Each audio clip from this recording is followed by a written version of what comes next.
We've done this show before. I guess we're going to do it again.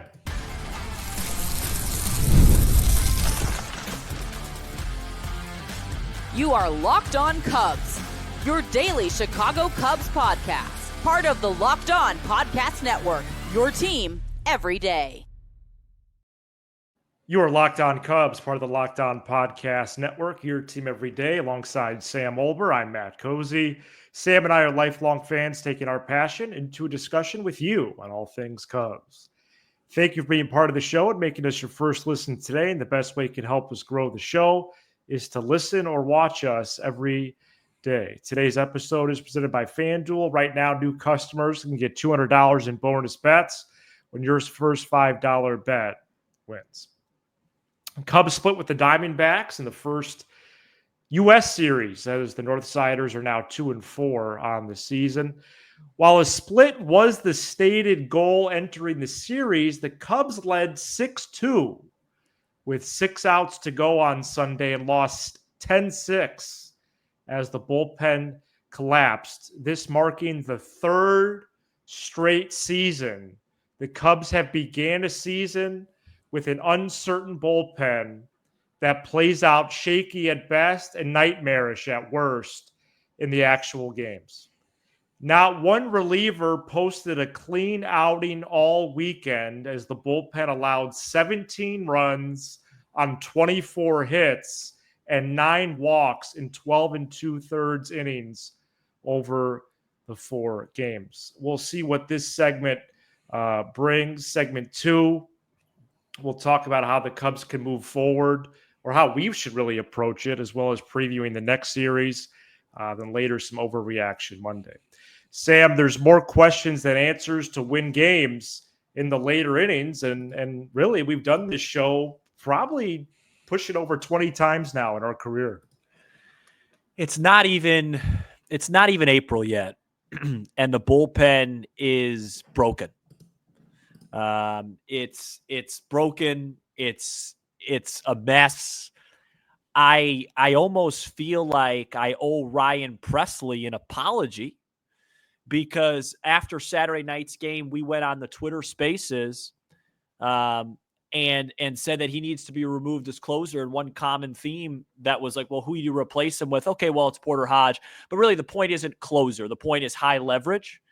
And as you saw on Sunday afternoon, there is no other option. They have no options. Caleb Thielbar is a mess. Eli Morgan is a mess. Nate Pearson is a mess. Julian Merriweather may not exist. And if he does, it's just to warm up. And Wow. They gave Colin Ray $5 million at a very awkward time of the offseason, and he's yet to show his face in a meaningful situation. Right. And it's just a mess. And you said in the beginning how the stated goal was to split. That's why these stated goals are so tricky, because you don't know how every game was going to play out. You should have taken 3 out of 4 against Arizona. You almost blew the game on Saturday night, and if it wasn't for a base running gaffe of the highest order, credit Dansby Swanson, but also let's put some blame on a base running mistake, you would have blown back-to-back games. And I just, for those wondering why I'm not yelling, for those wondering why a rant's not coming, it's because we're recording about, 3 hours after the final out was made. So I've had some time to digest, and I was at a family thing. So I wasn't as part of this game as I normally would be, or as much of a part of it. But, I just, it's almost past that though. Like it's Matt, it's hard to take them seriously when this is what you're running. I get it's early in the year. I get guys have to get right, but it's not supposed to look this bad. These are professionals. How many walks today? I mean, guys aren't even competing out there, and it makes you question the organization. It makes you question Jed. It makes you question Hadavi. I mean, what are these guys doing where they start the year this far off base? Yeah, I think the questioning Jed in terms of building that group out there in the bullpen is at every bit fair. Craig Counsell's role in this, I think, is a little murkier than usual, just because not only is it only game 6, but there was some unavailabilities on Sunday that I'll try to lay out. But like we've seen with the offseason play out and then into the real baseball, you are realizing, okay, from top to bottom, whose role really is this to play in terms of not only the blame game, but really the source of the sour taste that we keep getting. Yep. And Craig Counsell is presented with a roster, which was built by Jed Hoyer, which was created within the budget of the owner, Tom Ricketts. But the fact is that this current group of 8 relievers is horrible. That's the reality. Folks, let me break it down for you one time. Julian Merriweather didn't pitch in the series. If Craig Counsell is a part of this convo, that's where it is. Because Merriweather warmed up twice on Saturday, twice on Friday, twice back-to-back days. When he arrived at Chase Field on Sunday, they determined that Merriweather was going to be in gym shoes. Okay. Colin Ray pitched once in this series. That was after the damage was done. Brad Keller pitched once. That was on Friday. That didn't go well. Was he on Sunday? Yeah. Was he an option? I guess not. Porter Hodge was okay on Thursday and Saturday. Everyone else was below average to bad. Thielbar, Morgan, Pearson, Presley, and Sam, I think what we're dealing with here is what we've thought when these transactions were made, when these dudes didn't pitch that well in spring training. Are these all just average pitchers on paper? Mm-hmm. And now in real life, it's like, oh, well, that's what happens when you have average pitching out there up and down the pen, or maybe even a below average guy or two, replacement level, as it were. Craig Counsell said, quote, "This is our group, and we certainly have to be better than that, and I expect it, and we will. Today wasn't a good day," close quote. I just don't understand why now this is year 3 of this. Year 3. Where it is so completely off base to start the year. And I mean, even in victories, it doesn't look right. Even in victories, we hold our breath. Yeah. And and the biggest shame is that you went into a really good team's building and you outplayed them 3 out of 4 games. Your superstar acquisition hit 2 huge home runs, both of which should have been the difference in the game. Your mini slumping second best hitter got off the schneid Sunday. He hits a big 2-run home run. When both those guys homer in the same game, you're supposed to win. And I was at a party, family party. It was 6-2. It was 6-2, and I was comfortable. And I when I walked in, it was bases loaded, 1 out, and it was 3-2. I was shocked that Thielbar got out of that mess. And it was 6-2, and I kind of, 8th inning, I kind of banked it. And I went to the washroom and just did a quick score check, and they were down 9-6. And I came home and a matter of minutes, and I watched how it unfolded. And Eli Morgan's the guy they traded for. They need to stop trading for guys that come from really good pitching infrastructures, because clearly Cleveland just knows more about pitching than Jed Hoyer and co. And clearly Houston just knows more about pitching than Jed Hoyer and co. And I get it's early, but this is number 1, Matt. We said I'm gonna count how many games the Cubs lose that they should win. And when you are up 4 runs going into the 8th inning, that is absolute. I would go as far as say that's a must win. There are teams that will go. Yes, totally. There are teams that will go the entire year that don't lose a game up 4 after 8. I mean, that's a large lead. Up 2, up 1, up 4 after 8. It's not a safe situation. And I understand that you didn't have some of your high leverage guys, but you've got to be able to bank that in. Well, yeah, let's keep tabs on that. That was one thing when Tucker homered, rounding the bases. I was even thinking of that. I was like, okay, 3-3. Yep. They haven't lost any games that they should have won. They've been clear losses. Mm-hmm. and now boom, one goes on the scoreboard.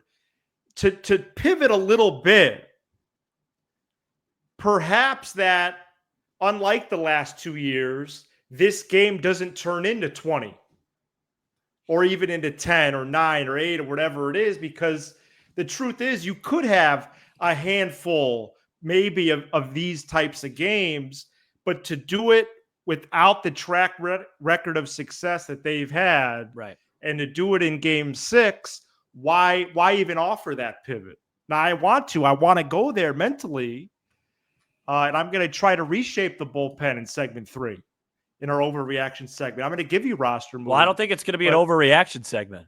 But it's hard, right? Well, that's true. They should make some moves on Monday, I suppose, moving forward. All right, well, moving forward, the Cubs are going to play the A's in West Sacramento, CA. We're going to get those games next. This episode is brought to you by FanDuel.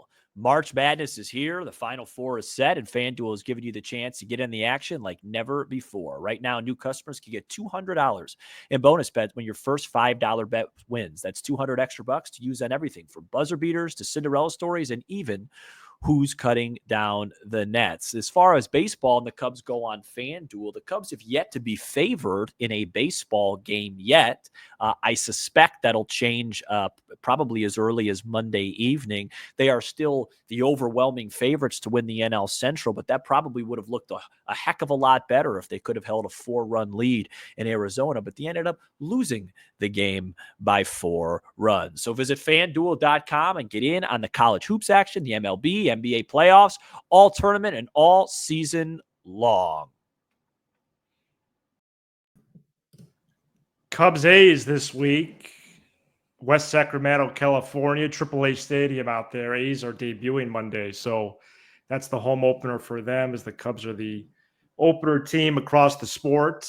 First pitch times Monday, Tuesday, Wednesday, Central Time, 9:05, 9:05, and 2:35. It's going to be Bren Brown and Joey Estes, Justin Steele and Luis Severino, Jamison Tyone and Jeffrey Springs to complete the starting pitcher picture then, Sam. Wow. Shota Imanaga was excellent Saturday, and Matt Boyd was solid Sunday despite 3 walks. He worked around those, and really despite high pitch count, 90-plus pitches in 5 innings. Jamison Tyone did struggle Friday, but like I just said, he does come back already on Tuesday. Cubs' first off day this Thursday, then they return to Wrigley Field for the home opener at 1:20 Friday against the Padres. I want to get into this right away because there have been so many the ebb and flow of high highs and low lows with this franchise since we started is unreal. And really since the start of 23. When we took over on July 5th, 2022, I don't really remember recapping like single games, savoring those moments. It was always they were already out of it. They were already out of it. So how should our game plan be moving forward? How should we approach this? Because I have to say this was high stress already. Yeah, it's my tone right now, you could probably tell is a little different. I think a lot of it has to do with not recording right after the game. Not necessarily a bad thing, in my opinion. No, I don't think so. I mean, but I got to tell you, it's exhausting. It really is. It's 6 games in. It feels like it's 60. Now, part of that's because of the Japan series. Right. But, there was so much good to come out of this weekend. Matt Shaw's first home run. You mentioned it. Boyd had a solid debut. I mean, these starting pitchers outside of Tyone really battled. Right. Really battled. The defense is excellent. The offense did enough. But you got three long balls on Sunday. And, it all just gets washed away because you just have an incompetent bullpen. And again, it's like, I don't know what else to say. I sound like a broken record. Like, this team is not talented enough to overcome losses like this consistently. They did it for a month last year, and then they hit a really bad patch offensively, and the bullpen didn't get better. By the time the bullpen got better, that was it. It was too late, Yep. And I like when I found out they lost, I had to keep it together because I was with a large group, and I just, someone said to me, said, "Are you all right?" And I just was so defeated because And did they know about the Cubs result when they asked you that? I told, I made it pretty public. Oh, okay. I told somebody to, quick, give me a refill. The Cubs just blew a 4-run lead. Yeah, right.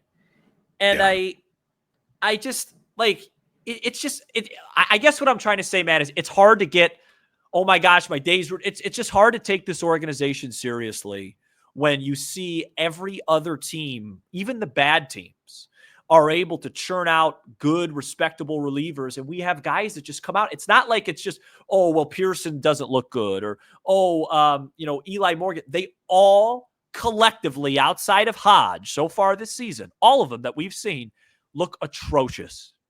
Ryan Brazier has looked atrocious. He's now on the IL. Right, even people on the IL, Brazier and Miller.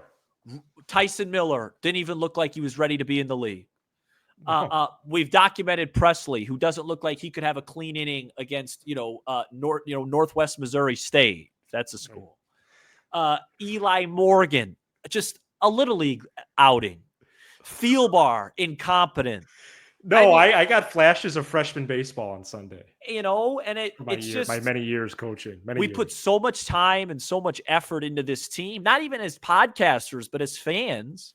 Yeah. And when they do this stuff, it's just exhausting. I'm just exhausted from it. Well, I have some good news and bad news, I guess. Good news, the Cubs can respond right away on Monday. That's the beauty of this sport. But the A's, Sam, I said this preseason. I have their over. They have a strong offensive nucleus led by Brent Rooker. He's been one of the best hitters in baseball the last couple of years. You got names like Lawrence Butler, Shea Langoliers, J.J. Bleday. On the pitching side, they've improved in the rotation with Severino and Springs, who the Cubs will see. The bridge from the starters to Mason Miller's unclear, but the A's are not exactly a light opponent like they were in 2023 when the Cubs went out there early, rattled off a sweep early to buffer some bad losses early in that campaign. As we've been saying, we've been doing these shows many times already.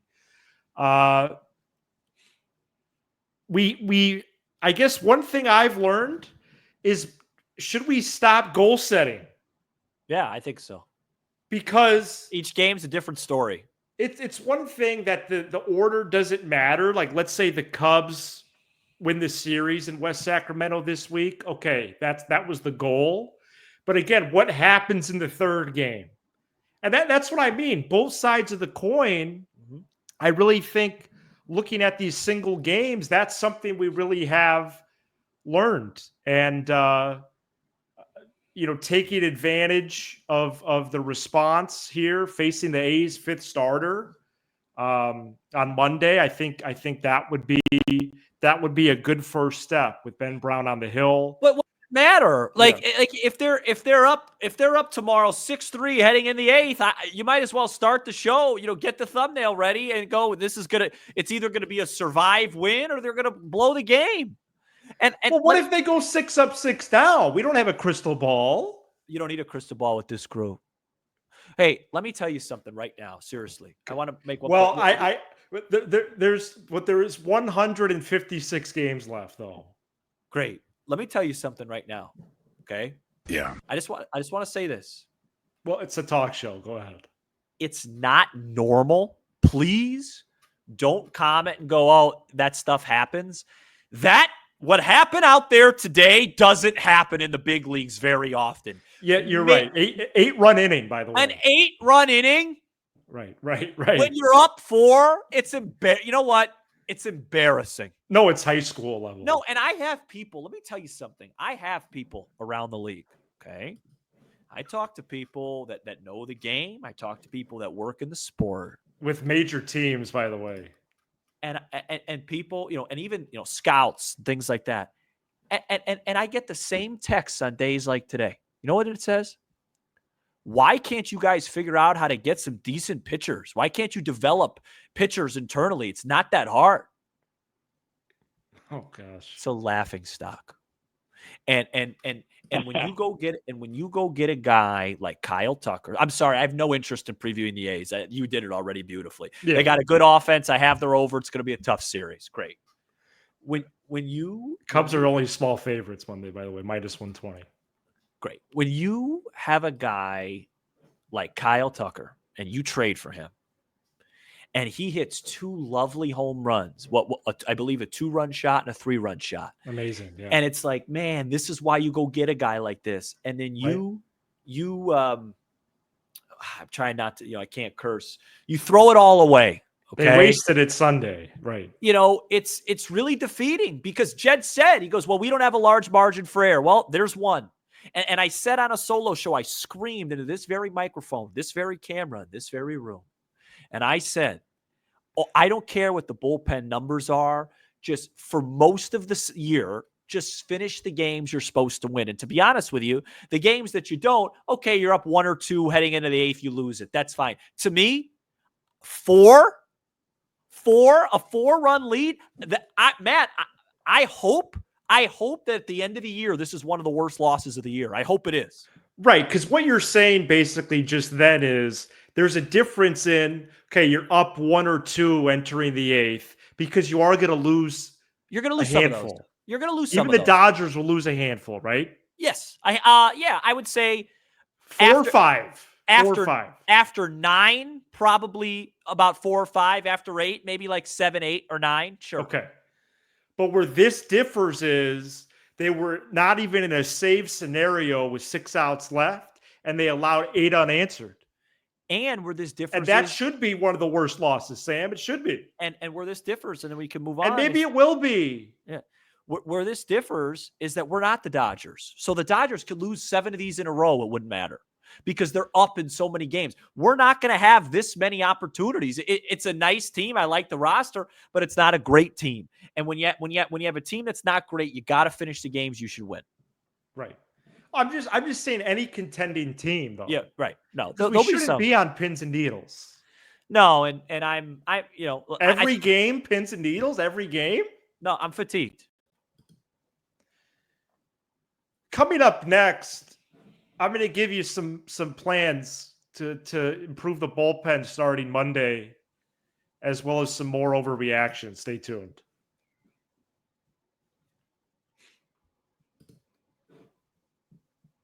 Cubs need to already make moves for the bullpen to improve.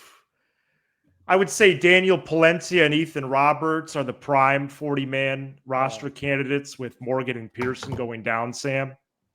That's what I would say. Jack Neely would be another option via the 40-man roster. Not sure about Luke Little's availability. Hollowell and Killian are also on the 40-man, but those are moves with players who are, at AAA that I would make quickly, because part of my concern was them and their untimely late decision making. I understand you might not be thrilled with the names I'm offering, but that is part of this process, especially with this franchise that seems to be really, really struggling to finalize a relief group that could catch some wind. And so those are the names that I would offer. Also, Trevor Richards did accept a minor league assignment, so he's down there as well, but he would need to be 40-man rostered. So that's what I have for you there. My overreaction Monday is that this organization has absolutely no idea how to build pitching internally. That's my overreaction Monday. I don't understand. You shouldn't have to go trade for guys like Ryan Presley that are on their last leg. You go trade for a guy like Eli Morgan. He comes here he didn't even make the team. And then Ryan Brazier got hurt. He gets called up in his first appearance with a 4-run lead. He doesn't even have a clue.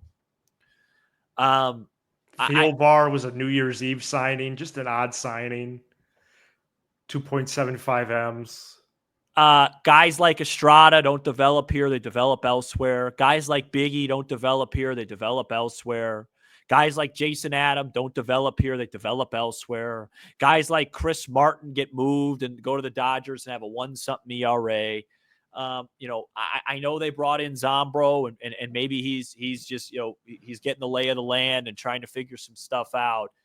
But my overreaction Monday is that it's just it shouldn't look like this, and until I see these guys look better consistently, I can't take this team seriously. I mean, take the Brewers for example. They get swept this weekend. They get embarrassed. They get absolutely embarrassed. 0-3, right? But those are 3 games they had no business winning, really. You know what I mean? Are they going to win the games they're supposed to? We'll see. And ultimately, you look around this division, the Cubs are probably going to be just fine. They're going to be just fine, but they have to get this right.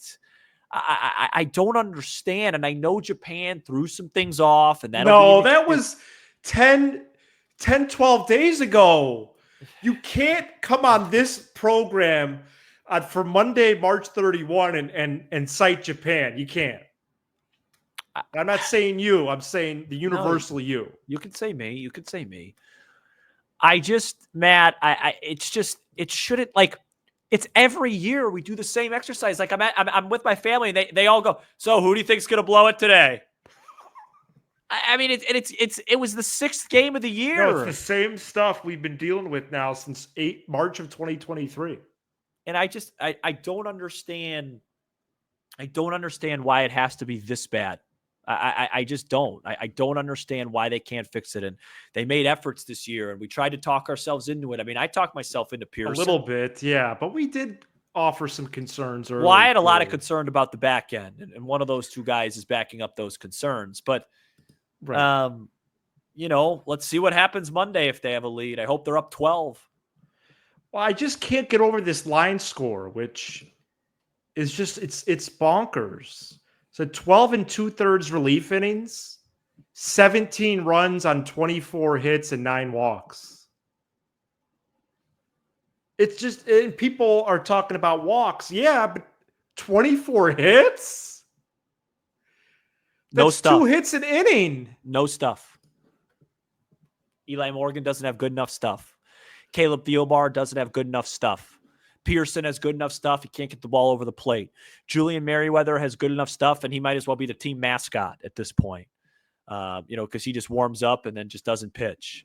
And by the way, that's shameful that they had to not pitch him today because they warmed him up. They really could have used him in the 8th. And they probably would have only pitched him in the 9th anyway. But and since we've recorded, Sam, I've also thought about Brad Keller. Where was he? I'm guessing 40-plus pitches was too many. So he went 40-plus on Friday? I think so. Yeah, that probably is 2 days off a mound. But the Cardinals 3-0, Reds 1-2, Cubs 2-4, Pirates 1-3, Brewers 0-3. Any overreactions to the Cardinals here? Or because the Twins aren't a slouch? No, I think they'll get off to a good start, like you mentioned, off the year with the Angels. But I don't think their pitching could hold up. I really don't. All right. Any final thoughts here? Yeah, I mean, another long start time, late start time tomorrow, and we'll be on the air after each of the 3 games. I hope that I hope they get an opportunity to get some of these guys confidence. And the one thing they've been pretty good at under Counsell and Ross is that I have no anecdotal record for this, but it seems like they usually respond well after really bad losses. So hopefully they can get off to a good start Monday night. Okay. All right. Ben Brown's going to take the hill as the Cubs try to improve to 3-4. Thank you so much for checking out this episode. We are here 5 days a week talking about all things Cubs. Also, if you're this late in the episode, we do have a few announcements as the week progresses. For Sam Olber, I'm Matt Cozy, and you are now Locked On Cubs. See ya.